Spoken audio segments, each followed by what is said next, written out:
Hey, Shabbat Shalom, everybody, and welcome to Kol HaRoach Messianic Fellowship. Shabbat Shalom. Shabbat Shalom. Amen, amen. It was good worship. It's a good worship. Did you like that last song? That's pretty awesome, isn't it? That's I heard for the first time this week, and I felt the presence of the Lord on it. It said that's. I always ask the Lord, what songs do we do? What songs do that? That's the one He gave. Okay, so. Anyhow, so this week's portion is called, you all got a copy of it? Okay, if you want a copy of it online, send me an email to kolharuach, KOLHARUACH @gmail.com, and I'll send you a copy.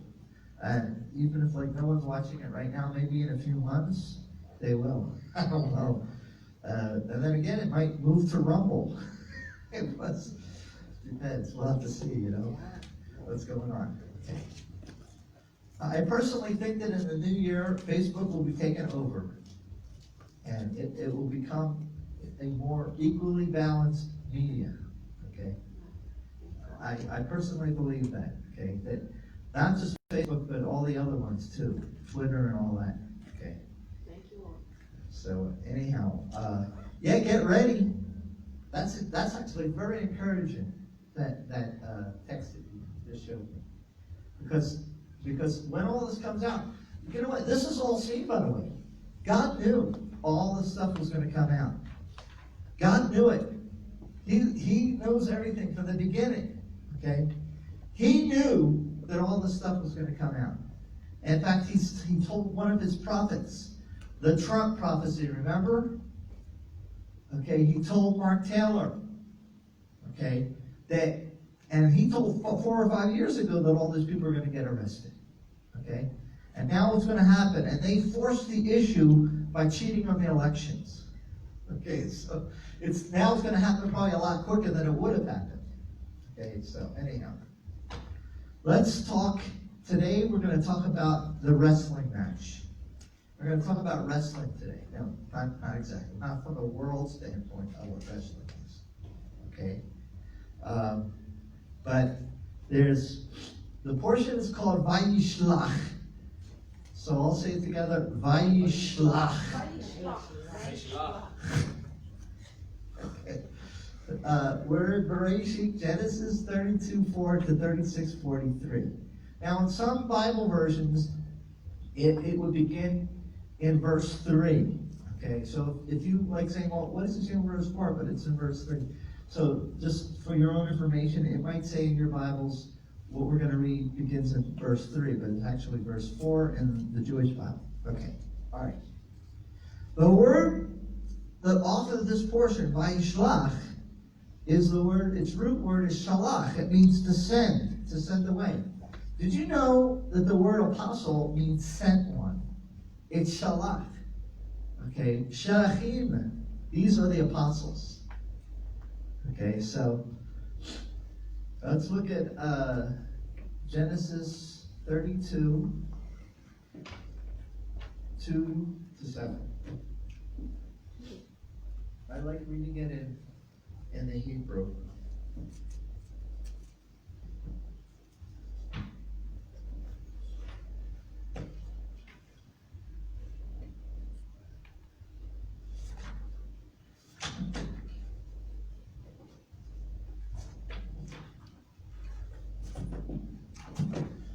There we go.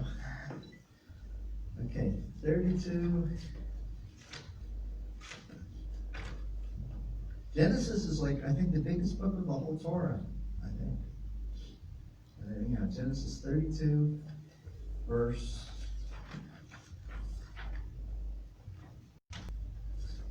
4. Now, again, it might say in your Bibles, what I'm about to read is verse 3. Then Yaakov sent messengers before him to Esau, his brother. Now, I just want you to remember, last week it ended with a portion where Jacob encountered 2 camps of angels. Now, it continues from there. So Yaakov sent some of these angels before him to Esau, his brother, to the land of Seir, the field of Edom. He commanded them, saying, Thus you shall say to my lord, to Esau, so said your servant Yaakov, with Laban have I sojourned, and I have lingered until now. Okay, now, you might say, how could he command angels? He's only a man. Listen, we have authority to charge angels when we're in the spirit, okay? And, you know, the closer you are to the Lord, you begin to, these things are normal. He encountered the angels, and he probably, you know, he knew that it was a holy camp. That this is a holy place. Mahanaim, I think, was the name of the place. In the last chapter, actually, the beginning of this chapter. Okay, so he encountered these angels. So he said, they probably came up to him and they said, "We're here to serve you. God sent us here to help you, to serve you." So he probably said, "Okay, well, can I send you to my brother? Will you? And this is what you will do." Okay, and so he says, "I have required." Now this is what you're to tell him. "I have required oxen and donkeys, sheep, servants and maidservants, and I am sending to tell my Lord to find favor in your eyes." The messengers returned, or the Melachim, or angels, returned to Yaakov, saying, "We came to your brother, to Esau, and moreover he is coming toward you, and 400 men are with him." And Yaakov became frightened. Okay, well, before we go on to that, let's talk a little bit about this. Yaakov knew the fear of Yehovah. He was about to face Esau, his brother, which the whole reason he left was because his brother threatened his life. And now he's returning, and he's returning with a whole family, 12 children, okay, it wasn't 12 yet, it was 11. And he's coming back with 2 wives and 2 concubines, okay, and all these animals, okay. So it's like he's worried, okay, and he's full of fear, and he's about to face off to Esau. Now, you remember his brother, his name means Edom, because he wanted that red stew, that red lentil stew. There's nothing wrong with red lentils, it's just letting you know. That someone lost their birthright over some lentils, okay? But anyhow, so you know, his name became Red, or Edom.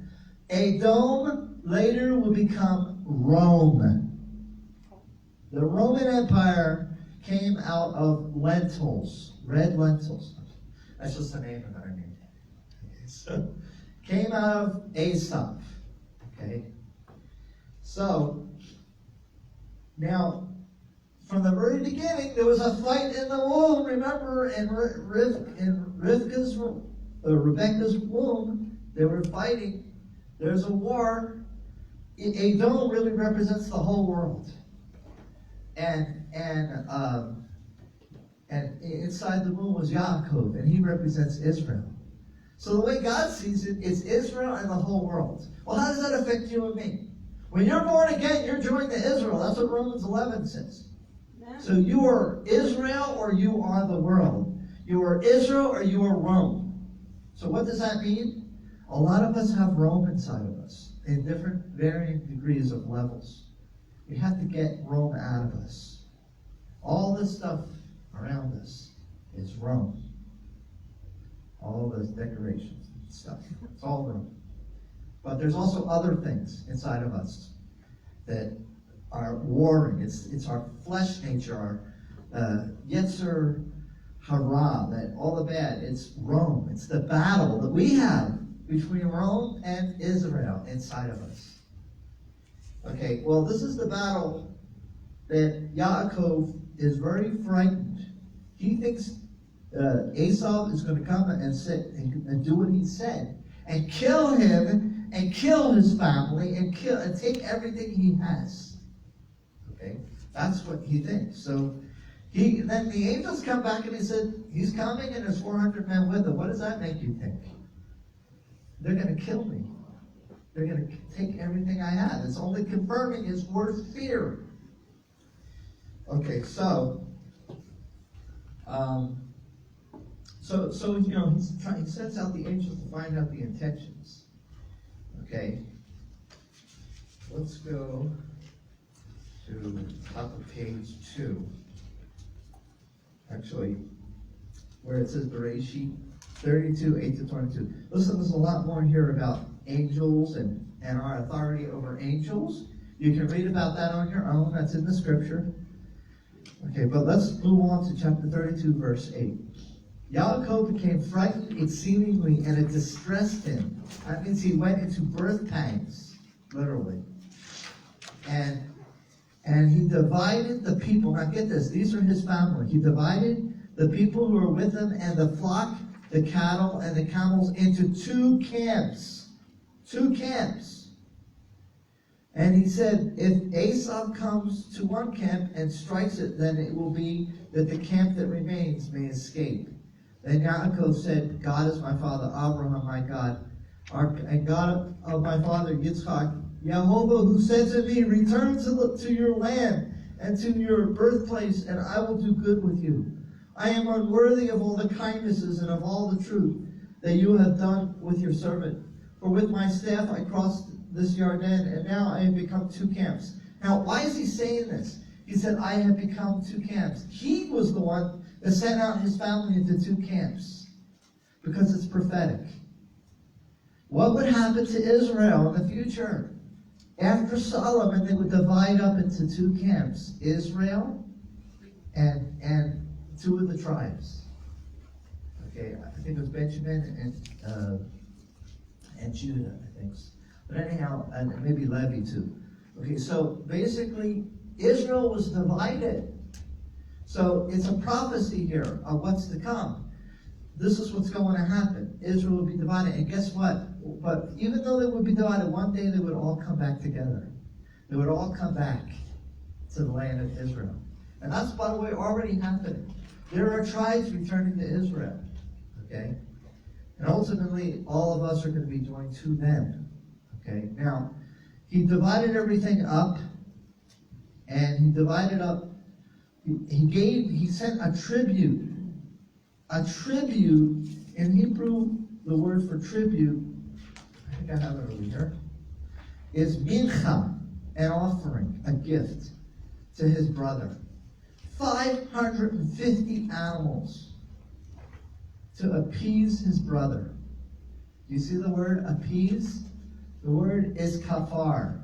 In other words, so that he would be covered, he would cover himself with a tribute. This is a problem, because out of this comes compromise. Let's keep the enemy happy. Let's not try to get them upset at us. The problem is we can't make Rome happy. We can't make our enemies happy. We need to follow what God says. But fear that puts you into the worst pains you can imagine. Okay, fear can make you frightful, and you won't leave your home, like in the whole thing that happened with the COVID this past year. And what they're doing in California and other places, they're trying to drive people, make people so afraid. And it's, you see how ugly it is and what it does?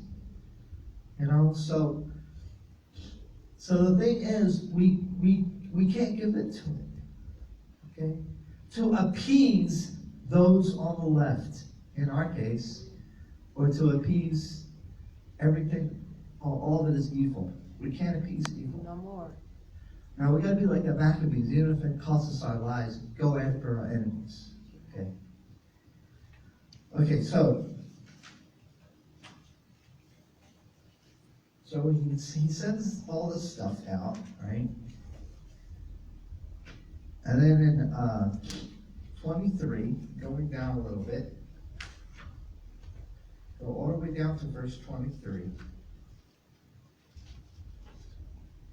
Actually, starting verse 21. And you shall say, moreover, indeed, your servant Yaakov is behind us, for he said, I will appease his angry face with the tribute that goes before me, And after that, I will see his face. Perhaps he will lift up my face in forgiveness. In other words, he's hoping he'll be forgiven so he won't be killed, and all his family killed, and everything taken from him. So he's given him this gift, this tribute. Okay? So the tribute passed on before him while he spent the night in that camp. Verse 23. Now, he got up that night, and he took his 2 wives, his 2 handmaids, and 11 sons. So he already sent over the tribute. And he'd taken his wives, his handmaids, the 11 sons, and he crossed over the ford of the Yavok. Then he took them and brought them across the stream, and then he brought across that which was his. And he was left alone, Yaakov, by himself, and a man wrestled with him until the rise of the dawn. Okay? This is the great wrestling match. This is a wrestling match that every one of us have to deal with.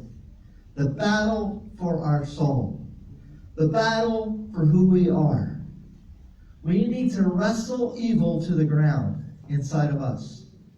And if you're not wrestling, then you're compromising. We are not satisfied with where we're at. We're hungry for more. We want more. We want to put an end to all that is in us that is keeping us from becoming all God intended us to be. That's the wrestling match. But he's literally wrestling with God. I believe this is even Yeshua. He was the first one to wrestle. Okay. Before he came in a physical as a man that comes into the world. Okay, and a man wrestled with him until the rise of the dawn. When he saw that he could not overcome him, Yaakov. Okay, now pay attention to that. When he saw this man, this person who was really God, he could not overcome Jacob. So he made himself weak. That's the only way. He couldn't overcome Jacob. Jacob was holding on to him that much. Think about it. Are we holding on to God that much? Don't leave. He knew he was wrestling with God. Don't leave. I'm not letting you go. It says, he cannot overcome him. So whoever it was, the God himself, I believe, it says, struck the socket of his hip. So dislocated was the socket of Yaakov's hip, and he wrestled with him. And then the man said, send me, for risen has the dawn. And Yaakov said, I will not send you except if you bless me. And he said to him, what is your name? He replied, Yaakov. And he said, not Yaakov shall be said anymore to be your name, but rather Yisrael. For you have struggled with the divine, with Elohim, with God, and with men, and you have overcome. And Yaakov asked, and he said, tell me now, what is your name? He says, why is it that you asked for my name? And he blessed him, Yaakov, there.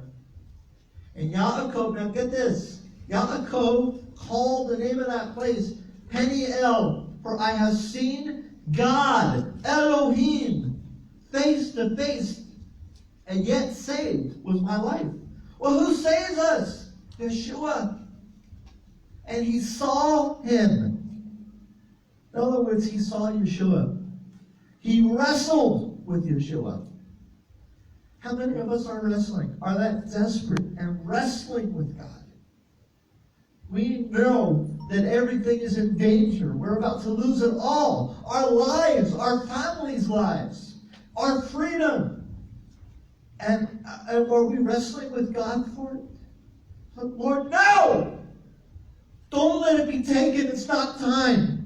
We have a work to do to build your kingdom. Amen. That's we're wrestling. And in the process, our name is being changed. He's changing our name based on our overcoming. We overcome through the power of God. He says, you have struggled with God and with men, and you overcame. You overcame Rome in you. You overcame Rome in the world. The wrestling match. Okay, so let's go over that a little bit. Now, look at where he's crossing over. First of all, we're in the middle of page 3. The word crossed over is the word avar. Do you know that the word Hebrew is avar? Ever. It's the same 3 Hebrew letters. Ayin, Bet, and Resh. It's the word Hebrew comes from. Do you all know that when you cross over, you're crossing over from death to life? Do you know that you're all spiritual Hebrews? That's what in Hebrew is. You've crossed over. You really, the purpose of crossing over is you're no longer living for you, you're living for God. That's crossing over. That's a Hebrew. That's what a Hebrew is supposed to be. Now, what are they crossing over? It was a yavok. It means emptying. You know what that means? You're crossing over the place where you are emptying of you, of yourself, of your flesh. That's what it means, crossing the yavok. And there he is in this place alone as he's about to cross over. His family's already crossed over, and he's about to cross over, and he has an encounter with God. And God is wrestling with this part. Now, look at the name of Yaakov. I believe it's, I'm going to find the spot here. It's on page 5. We're going to get into a little bit of Hebrew here. Okay? His name, Yaakov, means heel catcher. Okay? And it's a yod, ayin, a kuf, and a bet. Look at the word yavok. It literally is a yod, bet, and a kuf. That's yod, bet, and a kuf. That's 3 letters out of Yaakov's name. In other words, you're about to cross over, and you can't carry that name anymore. In other words, it was in Yaakov's name, 3 of the 4 letters in his name. The other letter, the yod, is God's hand. We never lose God's hand. Even in our physical fleshly name, we need God's hand. Okay, that's what the yod means, okay? But 3 of the letters are in the crossing of the Yavok. You're not going to live anymore as Yaakov. So I have to give you a new name. Okay, that's just the beginning of this secret of the Hebrew and what's going on here. Okay, so do you all understand? Just the Yavok has 3. Actually, it's the Yod too, but Yod, Bet, Kuf. Okay, there's still an ayin there. Okay, and I'm going to explain this in a second. We have to go through this very slowly because you guys don't know Hebrew. Okay, so the emptying. Remember that the Yavok River, that it means to empty. So his name is being emptied. By crossing into a new life and emptying himself out, he's literally emptying his name out. That's just the beginning.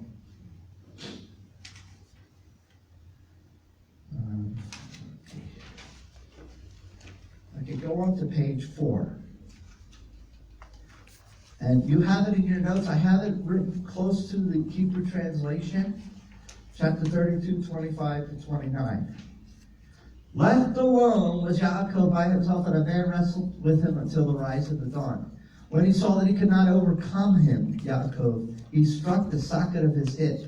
So dislocated was the socket of Yaakov's hip as he wrestled with him. Okay, now let's go down a little bit. Let's look at the word for wrestling. Okay, the word is avak. Now look at this again. Looking at the name of Yaakov on your next page. Again, 2 letters. 2 letters of Yaakov's name means to wrestle. Okay, so he's God, and look at the olive is there. The olive represents God. It represents the great leader. And God is wrestling with Jacob and dismembering his name. Okay, in the wrestling process. He's removing his name. So, in other words, if he didn't give him a new name, Israel, then he would have been nameless. He wouldn't have had a name. In the spirit, this is what was going on, okay, with the Hebrew, okay? So this wrestling match, the whole wrestling match itself was removing his name. Already 2 letters, the bet and the kuf. Yes, Josh. Please don't go into too much detail because I'm trying to. No, I'm going to be quick. Okay, got it. Something else that's in here in the word for wrestle, you have the aleph and the bet, which is av, that's father. Right. And then you have the kuf, which is disciples. Yeah, but I don't want to get into that. Right now I wanna, the Av is good. The Aleph and the Bet is the father. So he was wrestling.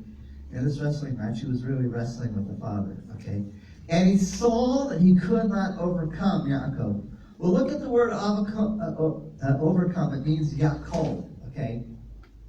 Yaakov is, we know Yaakov is also, there's a lam, I'm sorry, Yaakov, there's nothing there, okay? But basically, it means to prevail, to overcome, okay? Going down a little bit, he struck. He struck, remember, the socket, it says, the socket of his hip. Now, God, in the wrestling match, struck the socket of his hip. Look at the word. It's the word kaf. Okay? It's like the hand. It's like the palm. It says he has written us on the palm of his hand, and this is the part that means socket of the hip. Okay? And it means to bend down. Okay? Kafaf. Okay? To bend down. The socket, the kaf, okay, of his hip. Yareach, okay, the loin, his side. So he touched the side, the socket of his hip. This is what God did to Yaakov. I'm trying to go through this as slow as possible. And look at what he did. He dislocated it. He didn't destroy it, he dislocated it. Look at the word dislocated. It's Yakah again. 3 letters from Jacob's name. The Hebrew word for dislocated is 3 letters out of Jacob's name. Look at it. Look below, like at the word for Yaakov. Yod, Ayin, Kuf, Bet. Okay? Bet. Well, look. Yod, Kuf, Ayin. 3 letters meant dislocated. So now he dislocated him. His hip. He dislocated his whole name. Okay? What does that mean? It means this wrestling match was much deeper than anyone could ever imagine. When we wrestle with God, he dislocates our dependence on the flesh. He dislocates us from following the flesh. And not only that, he makes us, the next part. If you break down the word Yisrael, look at the word Yisrael on page 5. It means God prevails. God like one. Yisrael, the one who contends, who is like God, who contends. That means he makes us like him, contending with the world like him. You all understanding? So he took down our dislocation. He took down through the wrestling match our name, or in this case, Yaakov's name. Okay? He had to give him a new one because he totally destroyed his name. What we were before we were saved is not what we are now. We don't live after the flesh. We live after the Spirit. We don't live after unbelief. We don't live being faithless. We don't live, like that. We live by believing. It's impossible to please him, it says in the Scripture, without faith. Not believing what you don't see. Contending for it. We are contending for our president right now. We are contending because that's God's decision. If we heard 10 prophets go out and say, he's not going to be elected, we're going to hell, people. Okay? There's no other option. This is God's decision. We would have to abide with it, even though we wouldn't like it. It would make us miserable. But at the same time, we know that God would still be with us, right? Right. Yes. But that's not what God's saying. He's spoken through multitudes of prophets. He's spoken to us in multitudes of ways. Then he's going to get reelected. Believe. Let yourself get dislocated for what you see with your eyes, what you hear with your ears. It's dislocation. And Yaakov could never walk right again. He had to lean on his staff. Well, what is the staff? It's Messiah. His rod and his staff, they comfort me. Amen. Amen. Yes. That's what we're leaning on. This is what Yaakov became, a man of God, even greater than he was before. Throughout the Bible, after this, it will use the word Yaakov when he's being in the flesh. It'll use the word Israel when he's being in the spirit. Okay. And he has to be reminded, your name's not Yaakov anymore. And you know what? Just as Yaakov himself had to be reminded, we need to be reminded when we get weak, when we fail, that he's given us a new name. And we're following Messiah. We're following the guy of light. We're following our God. We're choosing to be with him, and we're no longer living by the flesh. We've crossed over. We're a new creation. Like crossing over the Yavok. The story of Israel and this wrestling match is our story.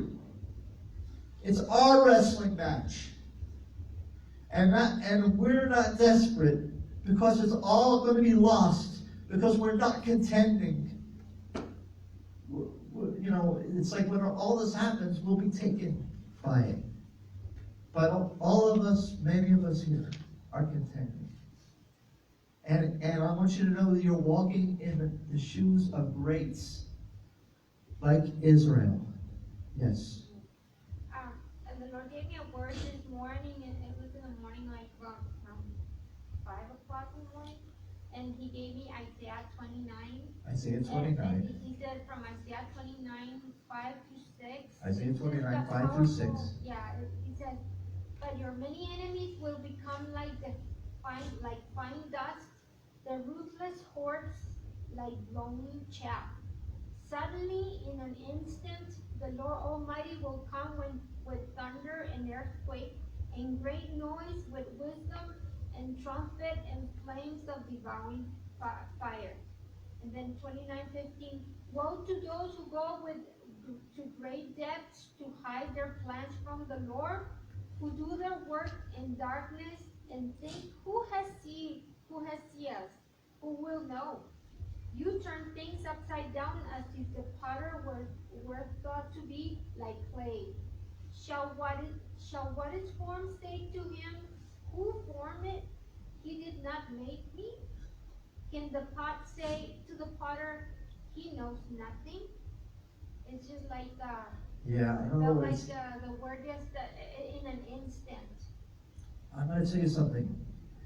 There's going to be manifestations in the earth, okay, of all this act of God right now, okay. They're watching volcanoes in the west part of the country, things that might be coming alive, mountains, okay. They're watching for earthquakes. There's been a lot of earthquakes. So there's going to be physical manifestations of what God is doing in the spirit realm and bringing about his great plans for this nation. And he has a lot of them. And we can blame our president for the blessings that's going to overtake this land. Thank you, Lord. Because he blessed Israel. Yes. Amen. Okay? Amen. Yeah. So there'll be blessings coming upon this nation. So I wanted you to see this. This is not an ordinary thing here. The wrestling match of Israel, or I should say of Yaakov, is our wrestling match. It's us. It's the way we should be. Grab onto the Lord like that and not let him go. Amen. Okay? And at the same time, he will make us rely on him by dislocating us. Our comfort. All that. You walk with the Lord, you know, it's a dislocating experience. I was trying to put this in words, all the dislocation, and what I just told you is probably not all in here. Okay, but as best as I could, I wanted to put it away that you can understand. I wasn't going to read this out of the notes. I wanted to explain it to you, and then you can go back over the notes and see it. Okay? In the end, well, this is what happens as a result of this.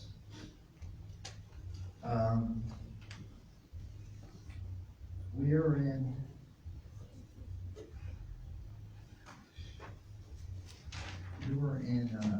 30 to 33, right? For Genesis 32, 30 to 33.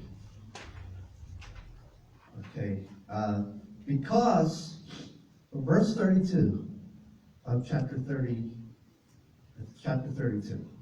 Then rise for him to the sun as he passed Penuel, and he was limping on his head. Now, rising of the sun is symbolic of the coming of Messiah. It's also the coming of the victory. But look at what it says.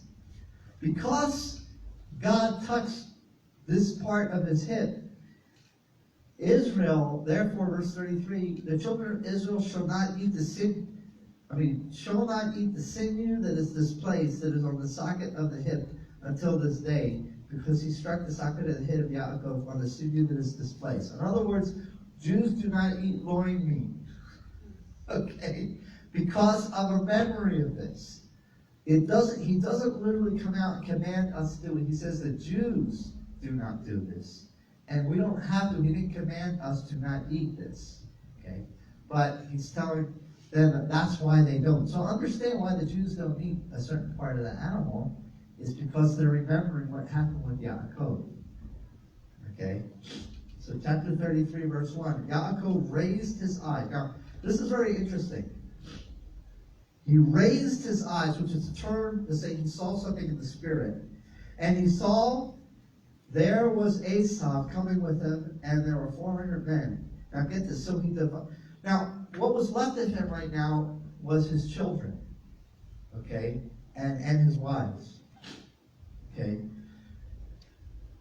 So he divided the children of Leah and, he divided the children unto Leah, unto Rachel, and into the two handmaids. And he put the handmaids and their children first, Leah and her children after them, and Rachel and Joseph after them. So there are three groups now.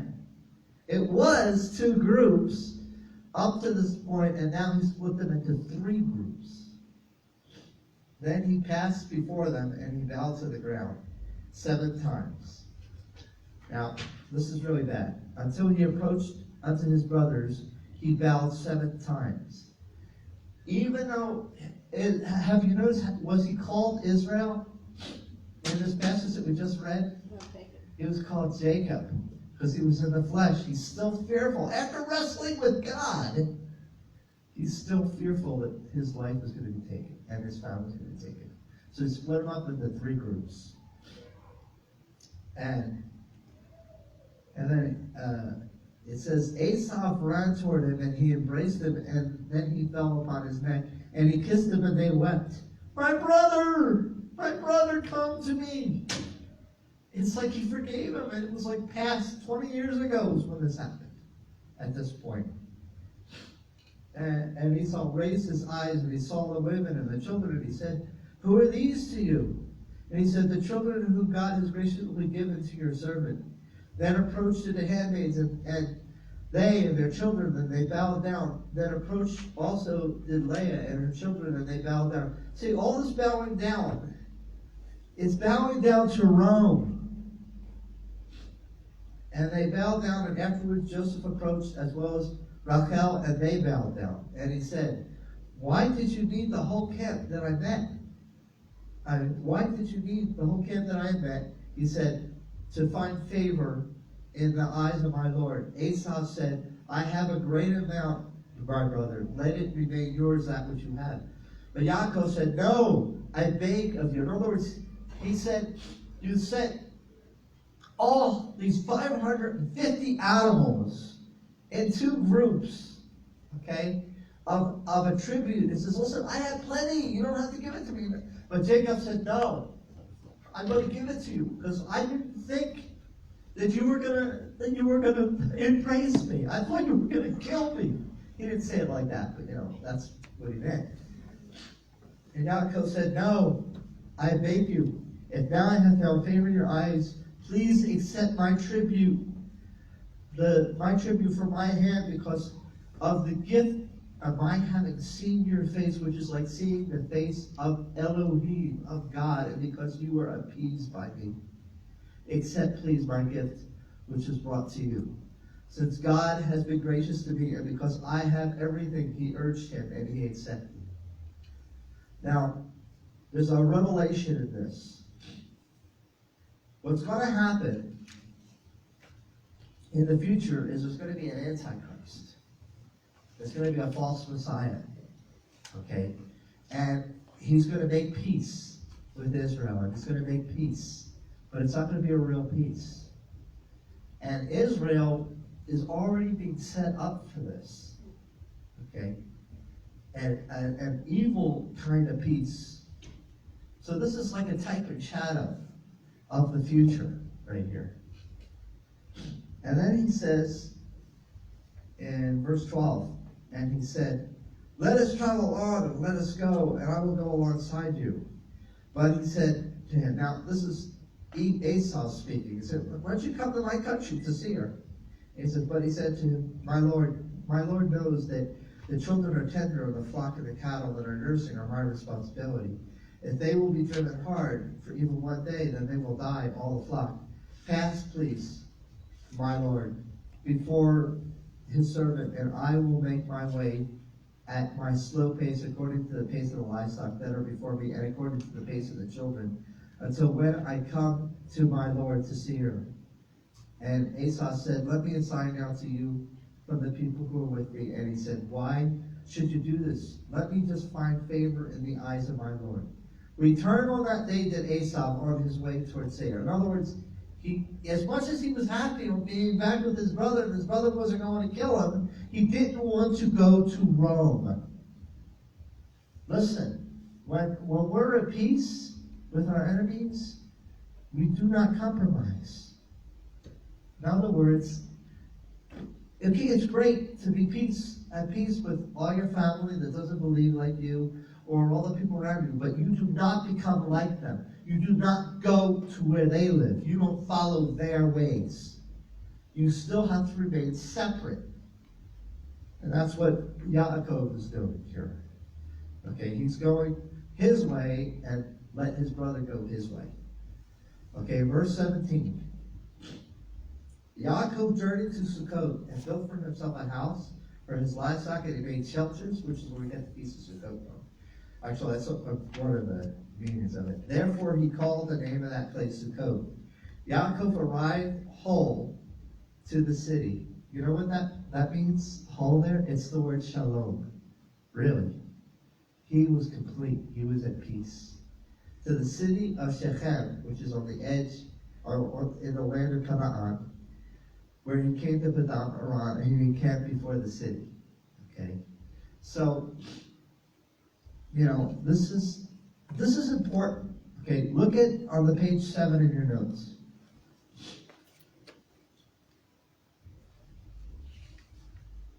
Now, I just read a part of this, okay? But do you notice that there's a following of God's calendar going on here in the background that we don't even know about? He says that he wrestled with God, and it says, I saw him face to face, yet I did not die. Well, guess what? That term, panim, is a term for Yom Kippur. Okay. So, there's some very interesting things here, because right after Yom Kippur comes Sukkot. Where does he go? He goes to a place that he calls it Sukkot. Okay? So, that means that would indicate the peace of the kingdom within his heart. Okay? Yaakov's promise to go to Seir might be prophetic for a future time. You could say, if he were to go to Seir or Rome, he was saying, I'm going to be scattered to the nations. He told his brothers, I will go to Seir. But it wasn't him who was supposed to go to Seir. But when Israel would get scattered into the nations, they would have to go into the world. But then they would come back, but they would have to go to Seir. Seir, the main city of Rome, is symbolic of the world at this point. Okay? So, where does he go? He goes over to this place called Shechem. Okay? Abraham, when he came into the land, went to this place called Shechem. Okay? It's between the two mountains, Mount Ebal and Mount Gerizim. I'm not going to go into all the detail about these two mountains, but they are very special mountains. Because they are symbolic of our walk, of our faith. Mount Ebal, which is where probably we get the word evil from. Okay? Where they put all the curses. Later, Israel would go through these two mountains too. They would place all the curses on Ebal, but they would build an altar there. And basically, it was a type and shadow of Messiah taking all our curse upon himself. That's what Ebal meant, and Mount Gerizim, which is a mount of blessings where you place your blessings on it. And that means you're cut off from the world. Meaning that if you want to be blessed, you prepare to be cut off from the world, not be like the world. Okay, so every rite of passage, Abraham or Avram, when he came through it, Yitzhak was never left and came back. Okay, but Yaakov, when he comes back, symbolic now of all of Israel, when he comes back to the land from the diaspora, he was outside the land and he comes back. There they go through these two mountains. Okay, so one mountain means blessing, one mountain means curses. Will you follow my ways or not? Will you be blessed? As for me and my house, we will serve the Lord, Joshua said. Okay, so the thing is, how are we going to live? Are we going to live by God's righteousness or not? And these two mountains are there as a witness. I can't wait for the day that we could go to visit these two mountains. I will probably be in tears. I probably won't be able to contain myself because of what those two mountains mean. And I hear the altar that was set up is still there. That was set up when Joshua went there. Whether that's the actual altar or not, I don't know. Okay, but it goes on and on and on. I that's really what I wanted you guys to see out of this whole portion. Is that it's your life.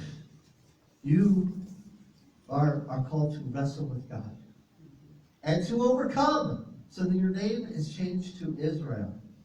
You all have a name, but you are going to get another name one day. It says in the scriptures, in the book of Revelation, God's going to give us a new name.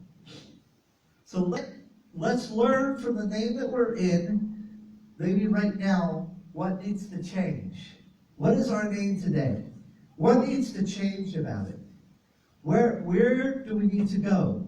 What is our wrestling match? What do we need to get rid of in our lives so that we can become what God intended us to be and have God's mercy to give us a new name. He is a new name for us. After this whole thing at Shechem, I'll just give you a quick review. That's when Dinah gets raped. Okay, and by the leader of Shechem.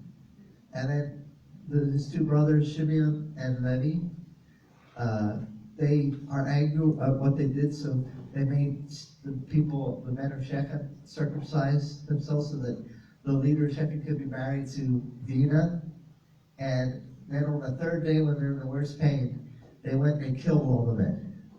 Okay, Simeon and Levi. Okay, very badly misused the circumcision. They misused what the circumcision represents. Okay, and they really messed up.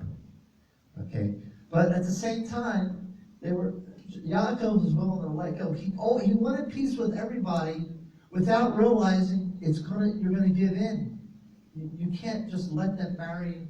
You can't let their men marry our women and our sons marry their women. Okay, it's going to defile the nation. So there was some truth and some righteousness in what Simeon and Levi. And not only that, the woman that they raped, the only daughter of Yaakov, Dinah, means judge.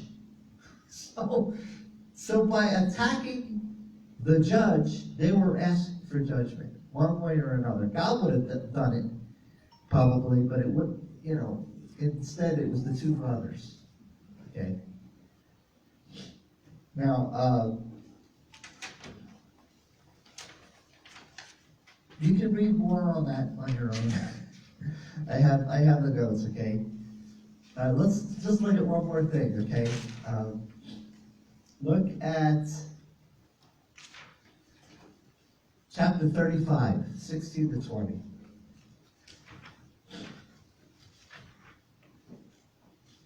We're actually doing pretty good. I want us to be able to have our movie and all that, and not have to rush eating. Anyhow, chapter 35, verse 16.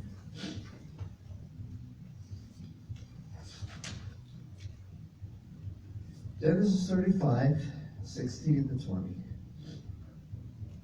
They journeyed from Beth-el, and there was a small measure of land to go to Ephrat. And Rachel went into labor and had difficulty in her labor. And it was when she had difficulty in her labor that she said to her, the midwife, do not fear, for also this one is for you, a son. And it came to pass at the departing of her soul, for she died, that she called his name Ben-Oni, but his father called him Ben-Yamin. Okay? Thus died Rachel, and she was buried on the road to Ephrat, which is Beit Lechem. Yaakov set up a monument over her grave. It is the monument of the grave of Rachel until today. Okay, why did she die? Because she carried the idols of her father and hid them. Remember, it was in last week's portion. Right. She took the idols of her father. She was an idol worshiper in her heart. She might have been beautiful on the outside, but her heart was a cesspool. It was bad. However, I believe she repented. Okay, and she was just saying, all this baby's not coming out of suffering. Yaakov pronounced, he didn't know that she had carried the idols with her. So he said, whoever has the idols, may they die. Okay, and so he pronounced the judgment on her without knowing. And then she... Okay, you good? Okay, so on page 11 of the notes, we're in Genesis, or Bereshit 35, 16 to 20. We're talking about the renaming of Ben-Oni versus Ben-Yamin. Okay? Ben-Oni means son of my sorrow, or son of wickedness, or son of trouble. Okay? Ben-Yamin means son of my right hand. Okay? So they're on the road to Ephrat, actually. Para, it means fruitful. So on a fruitful road, she dies. A road that means fruitful, but she brings forth the son of my right hand. Now, go on to the top of page 12. She's on the road to Beit Lechem, it means house of bread. And she said, this son is a son of sorrow, but he was renamed son of my right hand. Now look at the word Beit Lechem. It means house of bread. But if you go to the root of it, Lechem, it means bread. And if you go to another root of it, it means war. Fight. Make war. Do battle. If you're gonna eat of the bread of God, then you better be ready to fight. Okay. It goes together. Eating the bread of God is fighting. Okay. Well, anyhow, the prophecy of the name of Yaakov's last son Benjamin is about the coming of the Messiah, his first time and his resurrection. Okay. Rachel is dying, and the names of her son Ben-Oni, which is son of my sorrow, but not sorrow as we might think, is about deep sadness alone. It's the ultimate conviction of her sinful, idolatrous life. I believe Rachel, truly repented of her sins before Yehovah. Yeshua, the Messiah, took all sin upon himself. That's in Isaiah 53 and Romans 5, 7, and 10, and many other places. Ben Oni is like the first coming of Messiah to suffer and die for our sin, wickedness. Next is her forgiveness in the baby she is bringing forth. When Ben Oni is born, Yaakov changes his name to Binyamin, meaning son of my right hand. So Binyamin is like the second coming of Messiah as a king at the right hand of God. Yeshua sits at the right hand of the Father. That's in all these scriptures that I put on there. Psalm 16, 8 to 11, Psalm 44, 2 to 4, Psalm 110, Matthew 26, 63, 64, Acts 7, 55, 56, Romans 8, 33, 34, Ephesians 1, 20 to 23, Colossians 3, 1 to 3, Hebrews 1, 1 to 4, Hebrews 10, 12 and 13. Let's look at that. Hebrews 10, 12 and 13.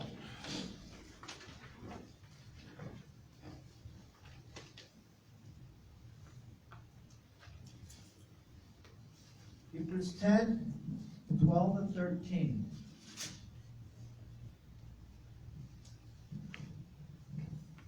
But he, having offered one sacrifice for sins for all time, sat down at the right hand of God, Binyamin, waiting from that time onward until his enemies are made footstool for his feet. Okay, so he is Binyamin, but yet he is Ben Oni. He came to suffer for us. But then he sits at the right hand of God. It's Yeshua in both of those names. That's why we have names like this in the scriptures to understand. It's Jesus, our Messiah. See, here's the redemption of God. He brings forth Raquel, the idolatrous woman of the family, the idolatrous wife. That's all of us are idolaters before we're born again. He takes us through our suffering and he makes us just like him. So it's like even in Ben-Oni and Binyamin, it's us as believers.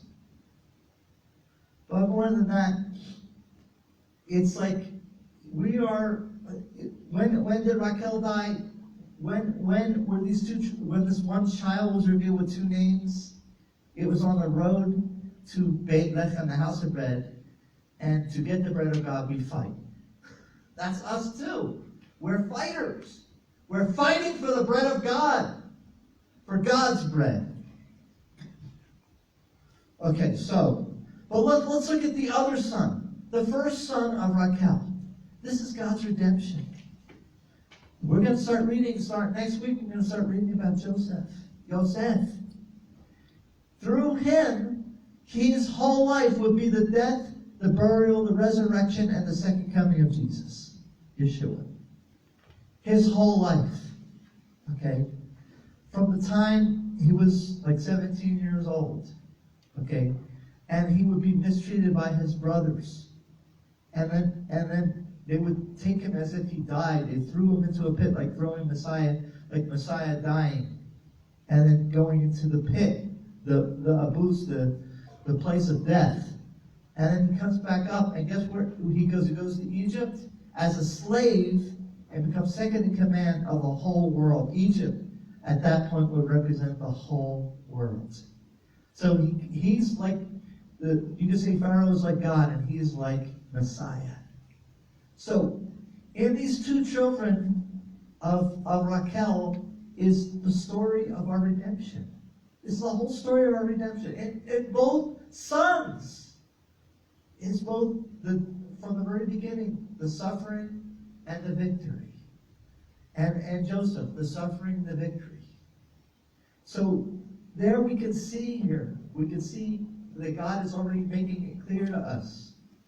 And it's like he's come for the idolaters. He's come for the sinner. He's come for us. And even in these two children we see it, that the two children of the woman who is the idolater. He's come for us. He's come to save all of us from our idolatry. Through his death, burial, and resurrection, he's come to take our sins away. He's come to give us a new life. And that's what's coming up, and that's what we'll begin talking about in coming weeks. Okay, and I want you guys to see this. This whole portion is about us. It's about Yaakov and Israel, and yes, it's about the baby, about Benjamin being born and all that. But it's about Rachel, but it's about us. Amen. Okay, it's about our wrestling match, and the baby Benjamin is about us, and Rachel's about us. Okay, and what a great salvation we have! What a great salvation we have! And the victory is ours, and the battle will be won. We have to fight. Thank you, Lord. Fight for the bread. That's what I'm hearing the Lord say out of all this. Fight for the bread. Fight for the ways of God. Wrestle. Don't let go of Him. And if He has to take out the socket of your hip, then let Him do it. That just means really it's symbolic of taking our flesh nature, giving it over to Him. Give it to Him rather than He has to take it from us. Give it to Him. Abba, in the name of Yeshua, Lord, I just thank you, Abba, for this word, Lord. Abba, for this time. It's so timely, Lord. We have this battle, Lord, with our flesh, Lord, at this season, Lord, this season where everybody wants to light it up with and everybody wants to make decorations, Abba, and they're playing like it's peace on earth, goodwill of men, but it's not.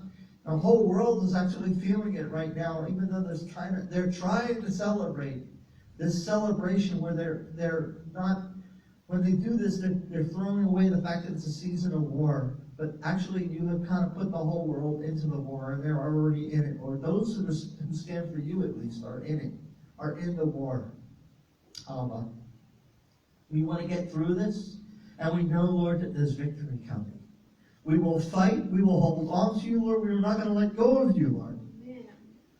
And Abba, I just ask, Lord, that you just get us through this and let us see the end of this, Abba, and that we will rejoice and we will celebrate like Benjamin, the son of the right hand, Abba.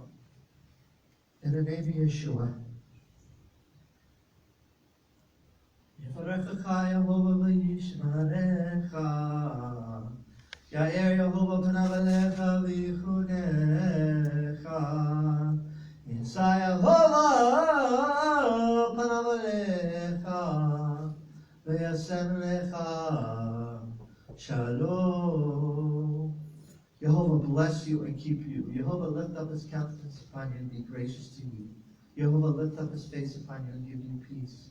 In the name of our Sar Shalom, our Prince of Peace, Yeshua HaMashiach, Jesus the Messiah, the soon coming King, the one who we wait for, the one who we live for, the one who we die for, Abba, die daily, Lord. The one who we take up our cross daily and follow Him. In the name of Yeshua. Well, let's do want to do the closing motion? You can sit that out. We'll do the closing blessing. You see that up there, that picture up there? That's the one that defines it. Except his little paw, I think it was like holding him. But anyhow, let's do the closing blessing. Baruch atah Adonai Eloheinu melech haolam asher natan lanu Torah temet v'chayei olam natan b'tochenu. Baruch atah Yehovah noten haTorah. Amen. Blessed are you, O Lord our God, King of the universe, who has given us the Torah of truth and has planted eternal life in our midst. Blessed are you, Yehovah, giver of the Torah. Amen. Amen. And all you out there, be blessed and have a safe day and a good day. It's Shabbat. Shabbat Shalom.